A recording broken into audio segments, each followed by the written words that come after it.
aqui em Gênesis. Respondeu-lhe a mulher: do fruto da árvore do jardim podemos comer, mas do fruto da árvore que está no meio do jardim, disse Deus: dele não comereis, nem tocareis nele, para que não morrais.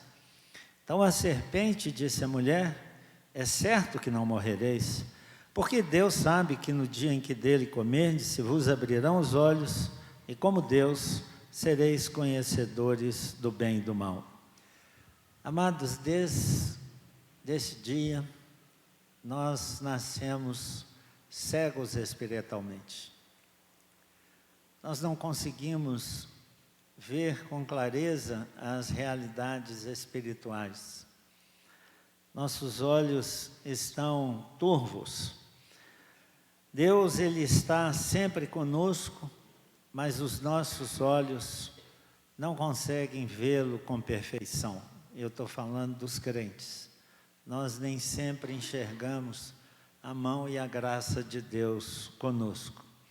E essa falha nesse discernimento espiritual torna o homem, às vezes, insensível às realidades espirituais.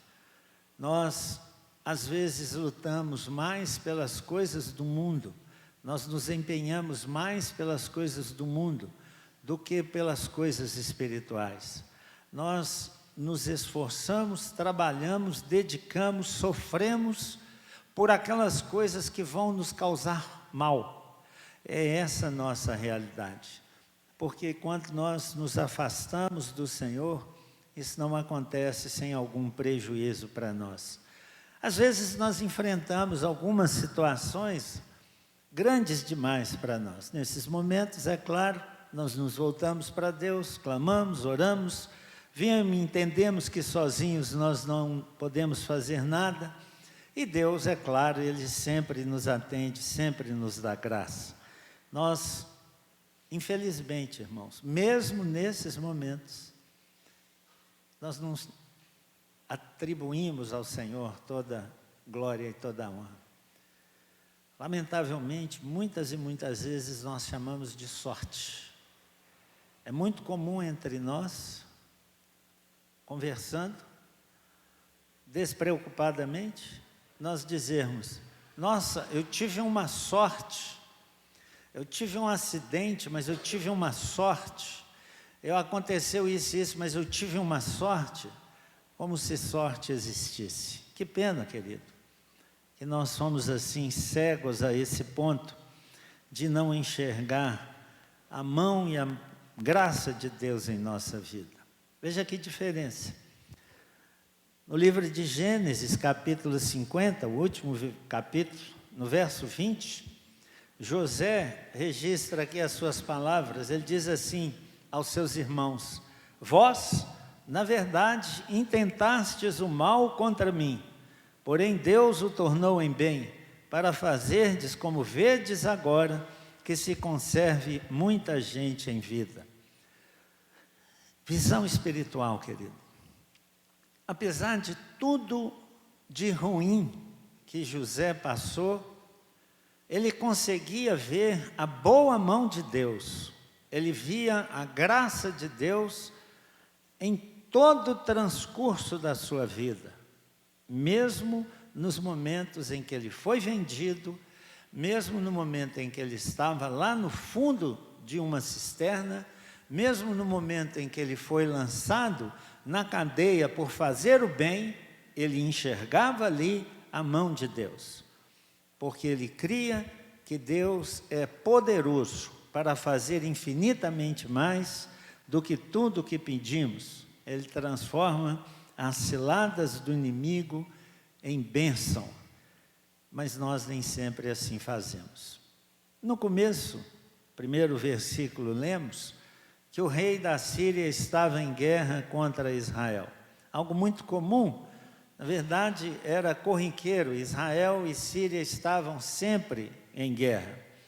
E ele então, o rei de Israel, arma ciladas contra o povo de Deus. Mas, diz o texto, o homem de Deus, depois sabemos que é Eliseu, ele manda um recado para o rei de Israel e avisa exatamente aonde a cilada estava sendo preparada, e como diz o texto, nenhuma e nem duas vezes. É assim, querido, que Deus age conosco.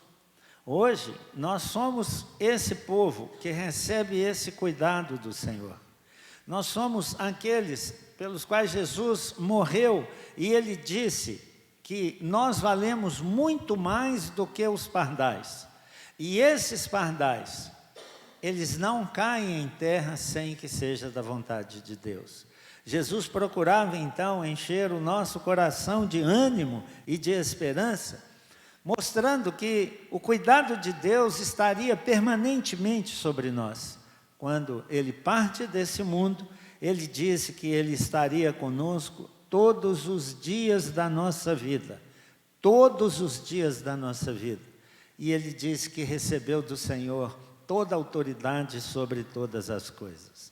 A Bíblia, irmãos, ela fala que existe uma guerra permanente entre o reino das trevas e o reino da luz. Nós somos esse reino da luz e, portanto, nós somos participantes nessa guerra, mas nós temos a proteção de Deus. Nós temos em Jesus Cristo a proteção que não nos deixa cair em cilada.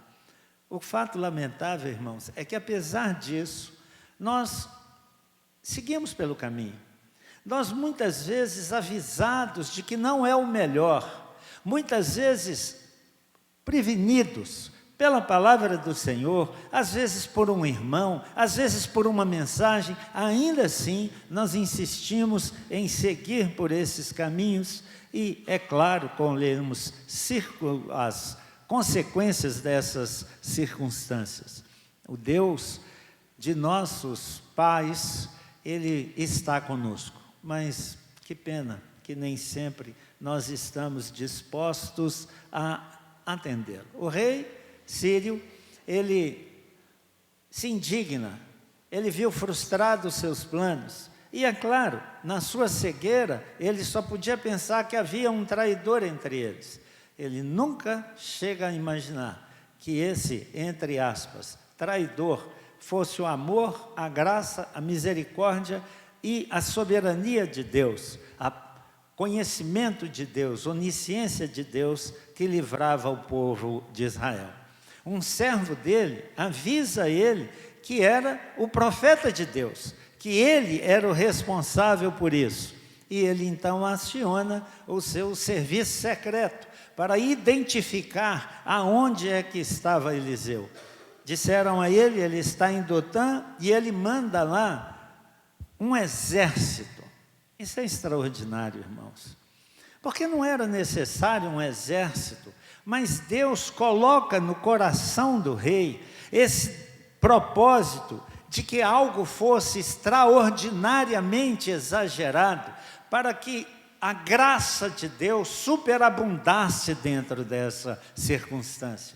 Ele manda um exército, cercam aonde estão aqueles 2 homens apenas, Eliseu e o seu moço, e diz o texto, aí no verso 15, tendo levantado-se muito cedo o moço do homem de Deus, e saído, eis que tropas, cavalos e carros haviam cercado a cidade.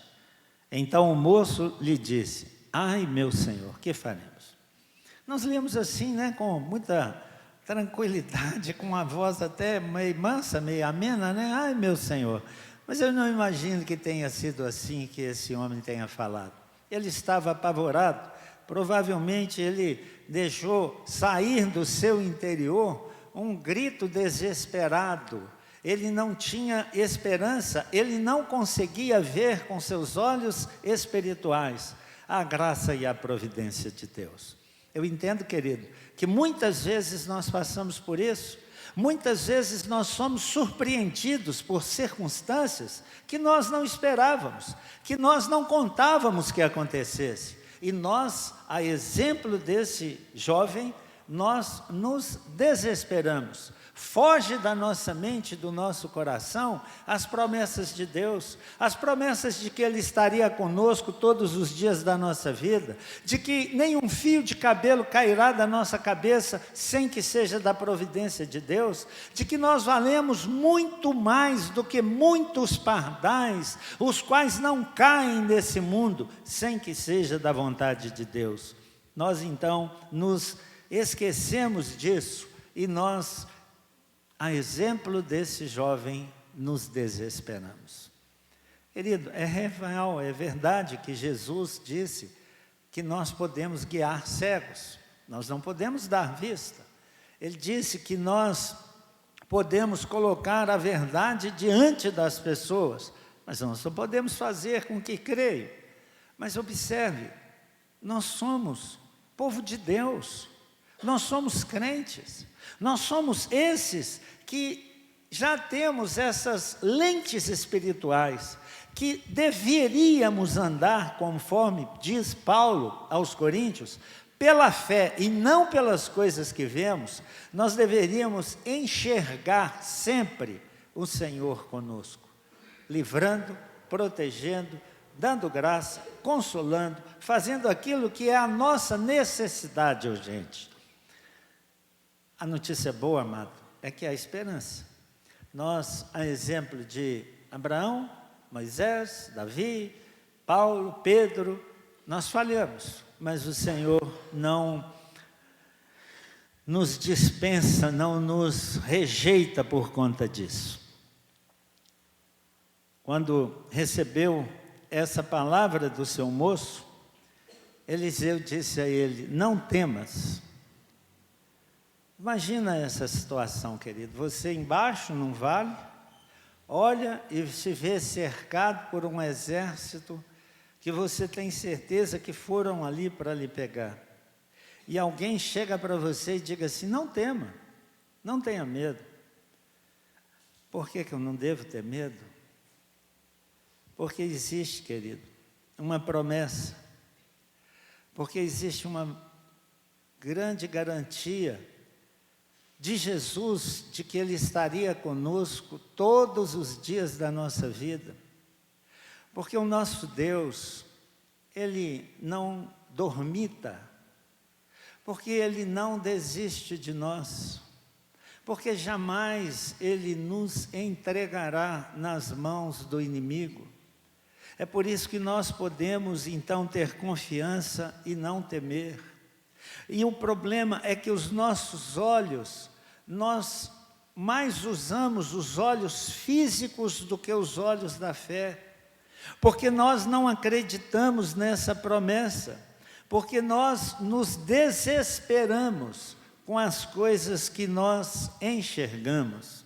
No Salmo 34, nos versos 7 e 8, o Senhor diz assim por boca de Davi: o anjo do Senhor acampa-se ao redor dos que o temem e o livram. Você crê nisso, querido? De todo o seu coração? Qual a razão, então, por que nós nos desesperamos? E ele faz um desafio, ele diz: provai e vede que o Senhor é bom, bem-aventurado o homem que nele se refugia. A providência de Deus, irmãos, nunca, jamais nos abandonará. Nunca nós estaremos sozinhos. Ele sempre estará ao nosso dispor. Que papel importante, querido, o crente pode desempenhar nesse mundo. Primeiro, porque nós temos essa liberdade de pedir a Deus que abra os nossos olhos espirituais. Mas em segundo lugar, amado, para nós socorrermos aquelas pessoas que vêm a nós, que muitas vezes são mandadas por Deus até nós. Pessoas que estão em desespero, pessoas que perdem entes queridos, que são surpreendidas com um relato médico, com um boletim médico, pessoas que perdem seus empregos, pessoas que são frustradas nos seus negócios nesse mundo, e elas são trazidas até nós. Mas nós muitas vezes, esquecemos de que deveríamos olhar pela fé, de entender que essas pessoas são trazidas a nós por um propósito espiritual, e que o nosso consolo, a nossa esperança deveria ser transferida a essas pessoas, com uma palavra do Senhor a elas. Eliseu, é o que ele faz, ele diz àquele jovem: acalma seu coração, tenha paz, creia, não desista, não se desespere, não tema, não olhe com os seus olhos físicos, mas olhe com seus olhos espirituais. Quando os espias de Moisés foram mandados para Canaã, queridos, eram 12. 10 deles, todos, diz a Bíblia, príncipe das suas tribos, príncipes, líderes das suas tribos. Eles foram mandados como espia. 10 deles voltaram impressionados com o que viam. Mas foi alguma coisa boa? Não. Eles disseram no retorno a Moisés: nós somos gafanhotos. Você já imaginou, querido? Príncipe de Deus, dizendo para o seu líder: nós somos como gafanhotos, aqueles homens são gigantes, eles vão nos massacrar. Eles não enxergavam o Senhor. Mas 2 deles, Josué e Caleb, na mesma circunstância, com a mesma visão, mas com olhos espirituais, eles disseram: eles são como pão, e nós vamos triturá-los, devorá-los, se o Senhor for conosco. A diferença é essa, irmãos, é que nós não cremos às vezes que o Senhor está conosco. Nós às vezes perdemos uma oportunidade extraordinária de testemunhar a graça de Deus em nossas vidas, porque nós não cremos nisso. Lembra daquele paralítico que estava lá no tanque de Betesda? Ele está diante do Senhor da glória, e ele fala assim: eu não tenho ninguém que me ajude. Mas não parece conosco, irmãos? Você é um crente, você tem Jesus, você tem as promessas de Deus, assim como eu, e às vezes nós passamos por circunstâncias, e nós lamentamos e dizemos: não tem ninguém para fazer nada por mim. Ele estava diante do Senhor da glória, mas ele não conseguiu enxergar Jesus bem diante dele. A mulher samaritana, quando Jesus vai ter com ela, ela recebe de Jesus um incentivo. Jesus diz: pede-me e eu te darei da água da vida. Mas naquele momento, ela olha com os olhos físicos e diz: mas o senhor não tem corda, o senhor não tem nenhum balde, como é que o senhor vai me dar água? A diferença, querido, entre aquilo que é o olho físico e aquilo que é o olho espiritual. Quando Jacó, ele está em direção à terra dos seus pais, a Bíblia diz que ele dorme no vale de Jaboque, e ele sonha com anjos descendo e subindo as escadas. Quando ele acorda, ele diz assim, surpreso: na verdade o Senhor está aqui, e eu não sabia. A ideia de um Deus limitado, a ideia de um Deus local, e muitas vezes, irmãos, nós nos ferimos por conta disso. Muitas vezes o Senhor tem por propósito apenas exercitar nossa fé, e muitas vezes, lamentavelmente, nós não assim cremos. Precisamos pedir ao Senhor que nos abra os olhos, que nos faça enxergar Jesus Cristo sempre conosco. Tem um hino, querido, do cantor cristão, não é do nosso cenário, chama Dá-me Tua Visão. Se Deus quiser, domingo que vem nós vamos cantá-lo aqui. ele diz assim: dá-me tua visão, Senhor, olhos que possam ver. Almas perdidas sem teu amor, sem fé, sem graça e poder. Abre meus olhos, dá-me visão, Senhor, que eu possa aos outros demonstrar teu maravilhoso amor. Quantos vivem sem conhecer a tua compaixão, que eu mostre pelo meu proceder o teu amor e perdão. Minha vida consagro aqui, perante a tua cruz. Tudo o que sou pertence a ti. Vive em mim, meu Jesus. Abre meus olhos, Senhor. Querido, quem dera se a cada manhã nós pudéssemos orar e pedir ao Senhor. Quem dera que, a exemplo desse jovem que acordou e se surpreendeu com as circunstâncias da vida, e parece que é assim com nossos dias. Quantas vezes nós não somos surpreendidos com uma grande e triste surpresa? Quantas vezes notícias tão desalentadoras chegam a nós? Quem dera que, ao invés de nos desesperarmos, olhássemos com os olhos da fé, que disséssemos a nós mesmos: não tema, não tema, mais são os que estão conosco do que aquele que está no mundo. Maior é Jesus que está em nós. Eliseu, então, diz a Bíblia que ele ora e pede a Deus que abra os olhos daquele jovem. Imagina a surpresa, querido. O Senhor então abriu os olhos do moço e ele viu o monte que estava cheio de cavalos e carros de fogo ao redor de Eliseu. Querido, quando nós enxergamos com os olhos da fé, nós faremos sempre a melhor opção. Nós não seremos convencidos pelas atrações desse mundo. Nós jamais deixaremos a graça de Deus para gastar nossa energia, nosso tempo, única e exclusivamente nas coisas desse mundo.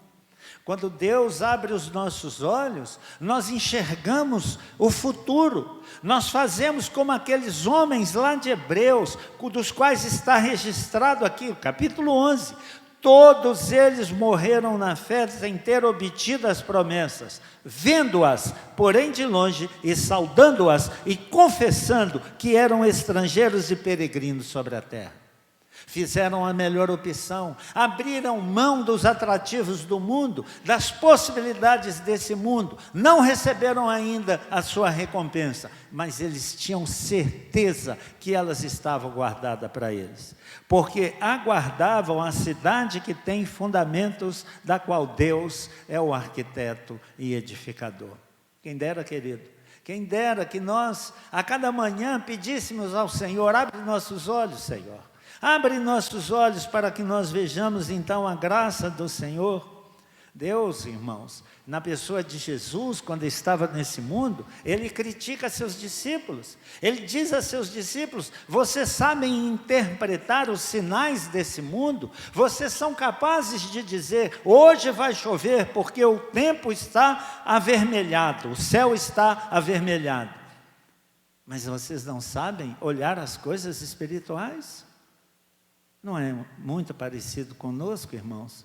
Que nós, às vezes, sabemos tantas coisas nesse mundo, discutimos com tanta veemência, somos senhores do saber em tantas coisas desse mundo, e para as coisas espirituais, nós somos lerdos, nós não nos interessamos, nós não nos dedicamos, nós deixamos passar oportunidades extraordinárias até mesmo de pregar a palavra de Deus.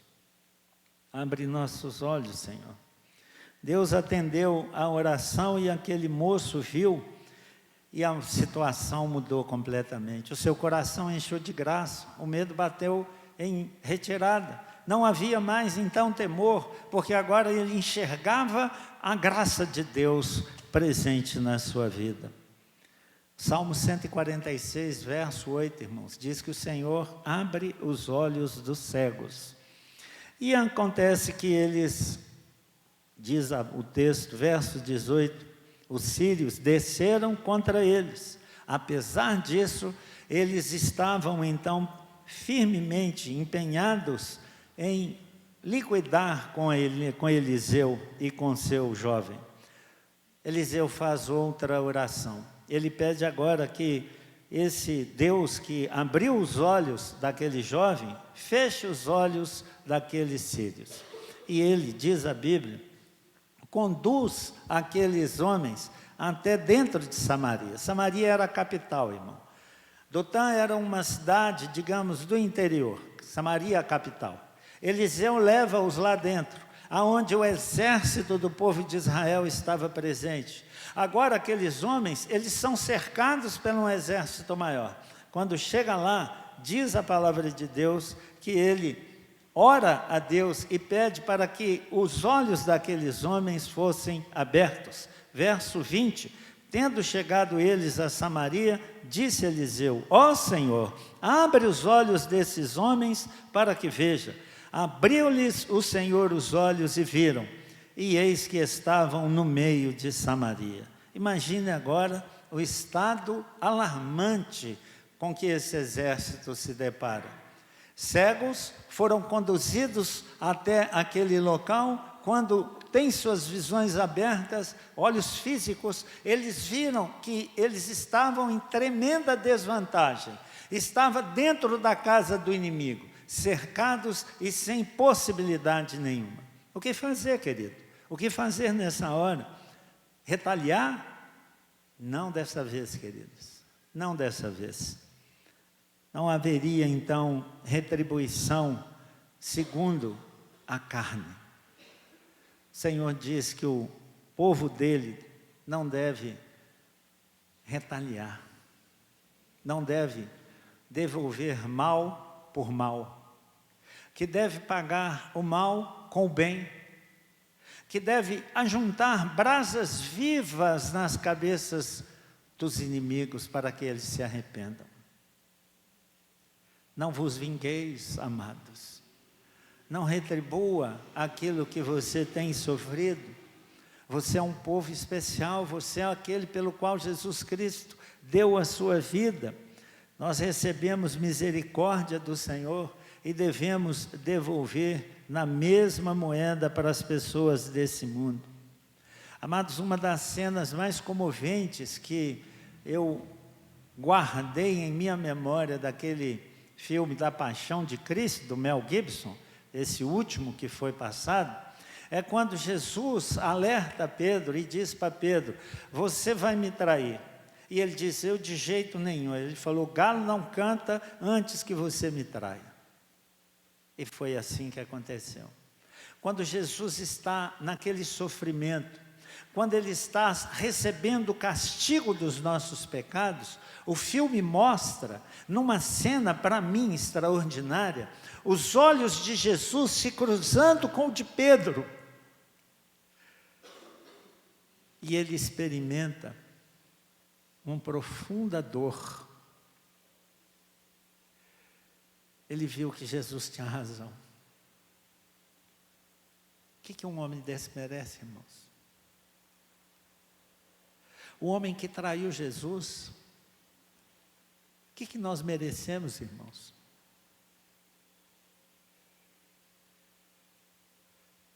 Mas Jesus deu a vida por Pedro e deu a vida por mim e por você. Por isso ele diz: não retribua o mal com o mal. Não vos vingueis a vós mesmos, amado. Deixa isso para o Senhor. Ele sabe melhor do que nós cuidar dessas coisas. Ele é muito mais justo do que todos nós.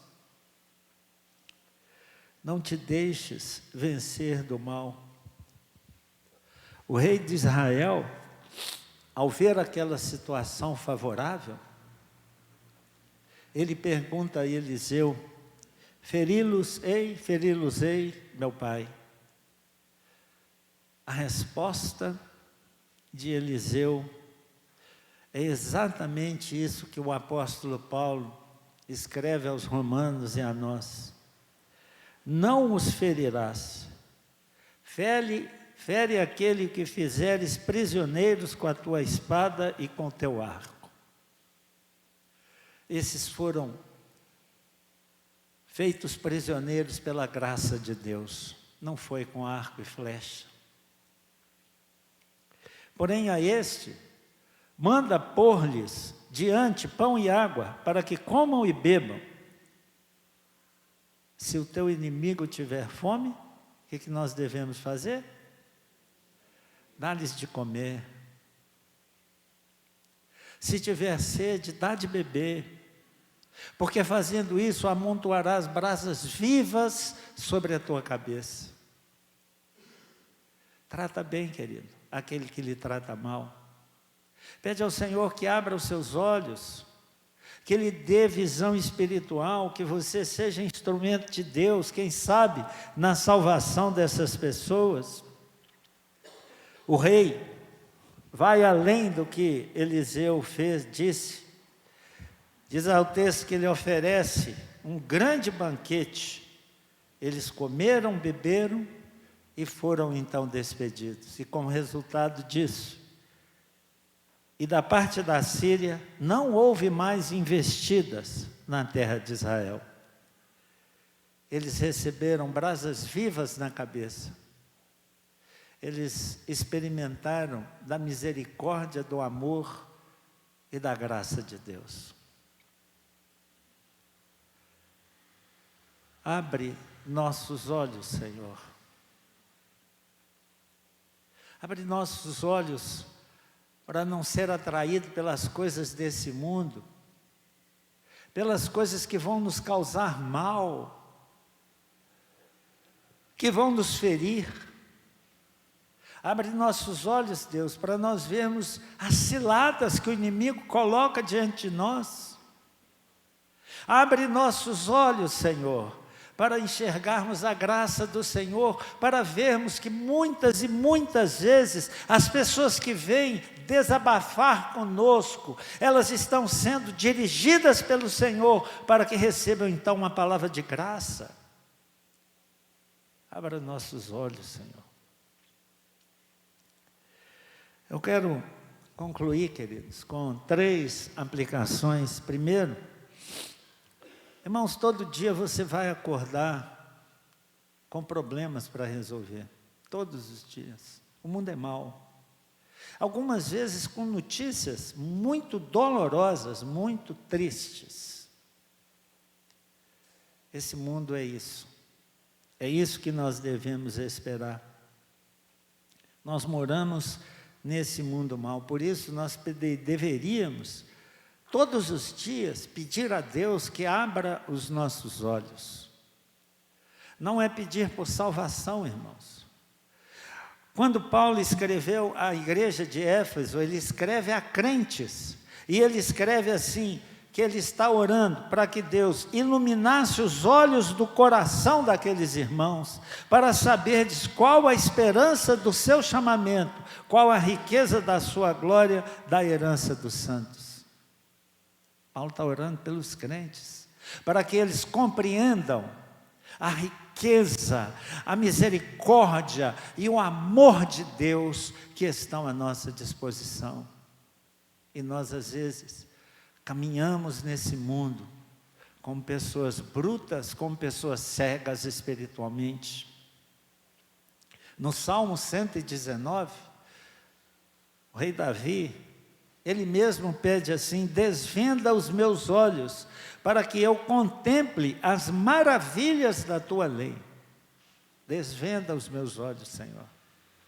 Esse é o homem segundo o coração de Deus. Nós não estamos falando de um descrente, mas ele sabe que ele tem necessidade de enxergar além, olhar pelos olhos espirituais, de andar por fé e não por aquilo que vê.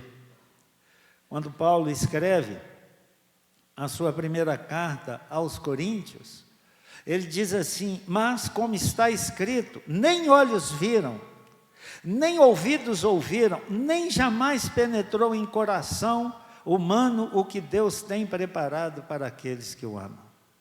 Você faz ideia disso, querido? Do que Deus tem preparado para a sua vida? E nós, muitas vezes, desperdiçando a nossa energia, o nosso empenho nessas coisas desse mundo, gastando com coisas que trazem, às vezes, feridas em nós. E nós continuamos nessa toada, porque os nossos olhos espirituais estão fechados. Segundo lugar, irmão, você é a noiva de Cristo, você é a igreja de nosso Senhor Jesus Cristo. A Bíblia tem um texto extraordinário, quando Balaque, ele contrata Balaão, ele paga Balaão, o profeta de Deus, para profetizar contra o povo de Israel. E é uma cena extraordinária, porque ele quer profetizar contra, mas o Senhor impede. Aí Balaque fala assim: não, mas muda de posição, talvez seja a posição em que você está, que não deixa você amaldiçoar. E ele muda de posição, e não acontece nada, ele só profetiza coisa boa. Enxerga essa cena, irmão.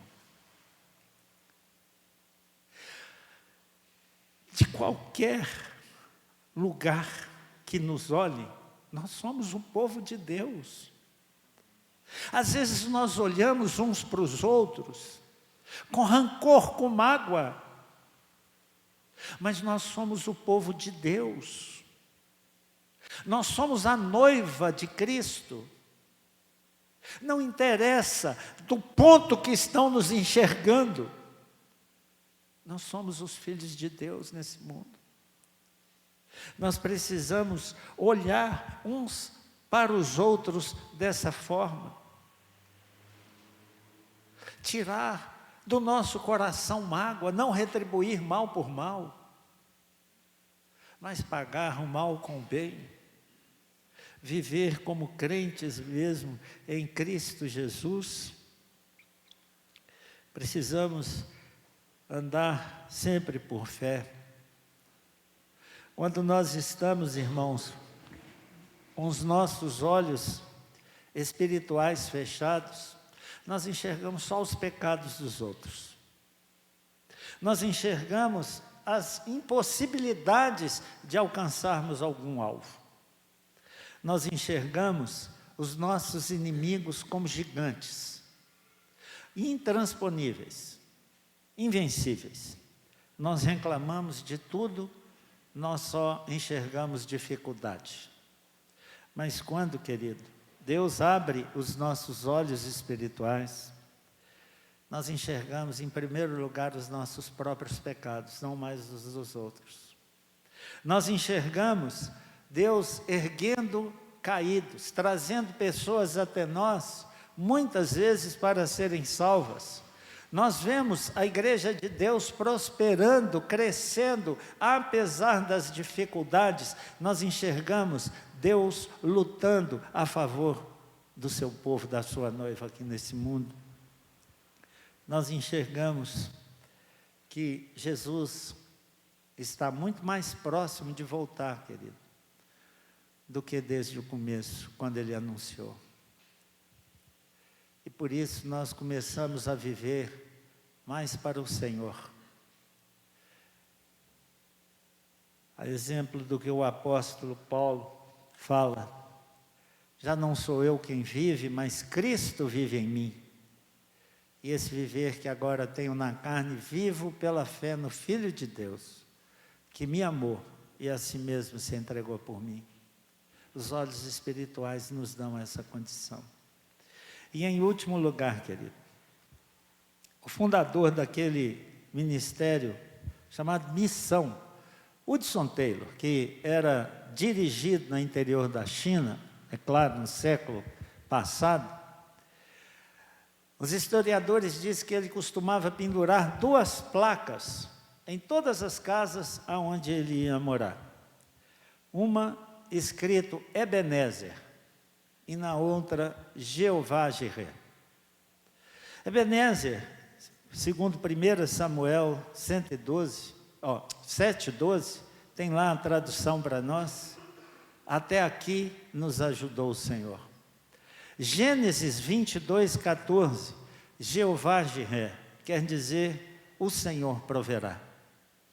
Nas suas dificuldades, nas suas lutas, lutando para evangelizar um povo hostil, ele olhava para aquelas placas e enxergava, até aqui me ajudou o Senhor. E olhava para outra placa e lia, o Senhor proverá. Essa é a nossa vida, querido. Coloque isso na sua mente. Até aqui o Senhor te ajudou. Olhe para trás, veja de quantos livramentos, de quanta graça você já foi alvo do Senhor. Salvação e muitas outras graças nesse mundo. Mas nos momentos de dificuldade, olhe também para essa outra placa, Jeová Jireh. O Senhor proverá, porque Ele nunca falhou no passado, e Ele não falhará, querido, para o futuro. O Senhor será contigo, mas é preciso, amado, que nós tenhamos os nossos olhos espirituais abertos.